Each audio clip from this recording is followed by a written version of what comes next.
রাজ্যের প্রাক্তন মন্ত্রীর বাড়িতে সিআইডি গতকালের পর আজ সকালে আবারও বোলপুরে তৃণমূল বিধায়ক চন্দ্রনাথ সিনহার বাড়িতে সিআইডি টিম। সূত্র মারফত জানতে পারা যাচ্ছে, বিধানসভার বিরোধী দলনেতা নির্বাচনে যে সমস্ত বিধায়করা সই করেছিল সেই সই জাল কিনা সেই তদন্ত করতে এসেছিল সিআইডি টিম। সিআইডির প্রতিনিধি তাকে জিজ্ঞাসাবাদ এবং তৃণমূল বিধায়কের সই সংগ্রহ করে নিয়ে যায়।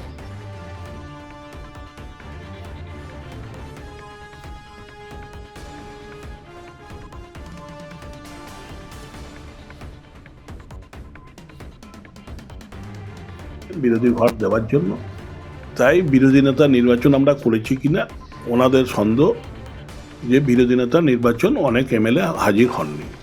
কিন্তু এখানে মিডিয়া চ্যানেলে তো বেরিয়েছিল, পরপর দুদিন এমএলএদের বিধায়কদের মিটিং হয়েছে শোভনদার ডাকে, সেখানে পরিষ্কারভাবে 70 জনের কাছাকাছি এমএলএ উপস্থিত ছিল। সই সংগ্রহ কি আপনার কাছে এসেছিল? সই সংগ্রহ জাল কিনা দেখতে এসছো,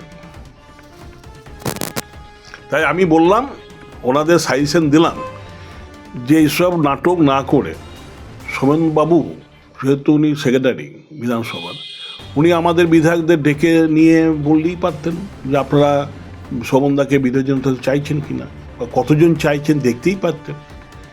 তার জন্য এইসব কেস করে মানুষকে বিভ্রান্তির মধ্যে ফেলে দিয়ে এটা উচিত হয়নি।